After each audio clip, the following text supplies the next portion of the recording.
మీ business ఏదైనా మీ ఊర్లో promotion చేయాలంటే అది సుమన్ టీవీతోనే సాధ్యం. ఇప్పుడే సంప్రదించండి. గవర్నమెంట్ ఏమైనా ఇట్లా సీడ్స్ ప్రొవైడ్ చేస్తుంది రైతులకి? గవర్నమెంట్ అంటే అది స్కీమ్స్ అండి. అవి పథకాలు. ఈ స్టూడెంట్స్ ఏదైనా ఒక పథకం ఉందనుకోండి. ఆ పథకంలో 50% రాయితీ అని, లేదంటే 65% రాయితీ అని అట్లానే వచ్చేది ఇంతకుముందు. అయితే ఈ సంవత్సరం కూడా సీడ్స్ సబ్సిడీ అంటే ఇప్పుడు పచ్చిరొట్ట సాగు అని ఉంది. పచ్చిరొట్ట సాగు అనంటే భూమిలో నేను ఇందాక చెప్పాను కదా! సేంద్రియ కర్బనం పెంచుకోవడానికి, సారవంతం పెంచుకోవడానికి, అట్లాగనే భూమి యొక్క భౌతిక స్వరూపం గాని, రసాయనిక స్వరూపం గాని మారడానికి మంచి సాయిల్ పార్టికల్స్ అంటాం కదా! మృత్తిక రేణువులు అని అంటాం.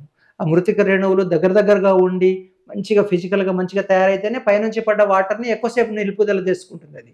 అంటే దాన్ని వాటర్ హోల్డింగ్ కెపాసిటీ అంటాం ఇంగ్లీష్‌లో. అంటే నీటిని నిలుపుకునే సామర్థ్యం అన్నమాట అది. సో, అది ఇంప్రూవ్ అవుతుంది. అది ఇంప్రూవ్ అవ్వడం వలన మనకు తొందరగా బెట్టకు రాకుండా అంటే ఇట్లా పడడం వర్షము ఇట్లా కిందకి ఇంకుకొని పోతే మళ్ళీ ఆటోమేటిక్‌గా మళ్ళీ ఎండినట్టే ఉండి మన పంట సరిగ్గా రాదు కదా!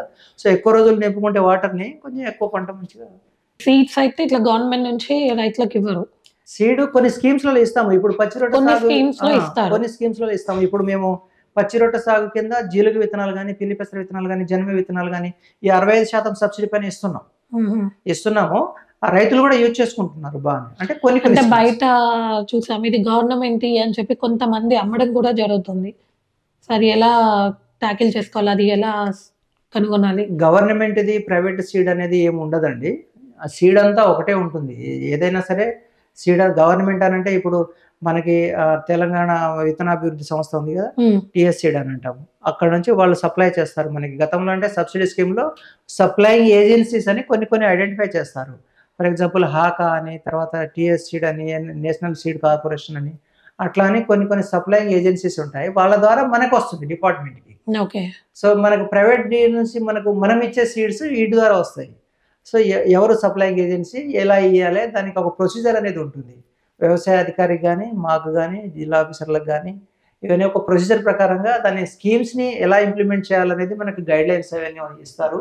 అది బేస్ చేసుకొని మనము దాన్ని అమలు చేస్తాం. అట్లాగనే ఈ నాణ్యమైన విత్తనాలు తెలుసుకోవడానికి మనం ఇందాక నేను చెప్పినతో పాటు కొన్ని ప్రైవేట్ కంపెనీస్ ఫార్మర్స్ ఏం చేస్తారు అనంటే ట్రూత్‌ఫుల్ లేబుల్ సీడ్స్ ఇస్తుంటారు. ట్రూత్‌ఫుల్ లేబుల్ అంటే ఓన్లీ ప్రైవేట్ డీలర్ సప్లై చేసేది, ప్రైవేట్ కంపెనీలు సప్లై చేసేవి ఇవన్నీ ఉంటాయి. అంటే నిజాయితీగా లేబుల్ చేసినటువంటి విత్తనం అది. కంపెనీ నిజాయితీగా లేబుల్ చేసినటువంటి ట్రూత్‌ఫుల్ లేబుల్ అన్నమాట. అయితే ఆ సీడ్‌ని మనం లూజ్ లేకుండా అట్లాగనే ఇప్పుడు సపోజ్ కాటన్ సీడ్ ఉందనుకోండి. కాటన్ సీడ్‌లో ఆ ప్యాకెట్ మంచి నాణ్యమైనవి కావాలంటే కొన్ని ఏజెన్సీ జీఈఏసీ అని జెనెటికల్ ఇంజినీరింగ్ అప్రూవల్ కమిటీ అనేది ఉంటుందన్నమాట. అది కొన్ని విత్తనాలకి ఇప్పుడు ఎందుకు కాటన్ అంటే ఇప్పుడు బీటీ కదా! అది బీటీ అని అంటే బ్యాసిలస్ తురింజెన్సిస్ అంటే అది ఒక బ్యాక్టీరియా అందులో ఇన్కార్పొరేట్ చేసి ఎందుకంటే అది ఎందుకు ఇన్కార్పొరేట్ చేయాల్సి వచ్చింది అనంటే గత ఒక 10-15 ఇయర్స్ బ్యాక్ మనకు పచ్చ పురుగు తాకిడి ఎక్కువ ఉండేది. అది ఎంత పురుగు మందు కొట్టినా కూడా కంట్రోల్ కాకపోయేది. సరే దాన్ని తట్టుకోవడానికి ఆ క్యారెక్టర్స్‌ని, ఆ ప్రోటీన్స్‌ని బ్యాక్టీరియా నుంచి కలెక్ట్ చేసేసుకొని ఆ ప్రోటీన్స్‌ని వాటికి ఎక్కియడం అనేది అంటే రెసిస్టెన్స్ పవర్ గురించి దానికి ఎక్కియడం అనేది జరుగుతుంది. సో, అది అట్లాంటి కొన్ని ఒక జెనెటికల్‌గా జెనెటిక్ ఇంజినీరింగ్ అప్రూవల్ కమిటీ అనేది ఒక అప్రూవల్ చేయాలి దాన్ని.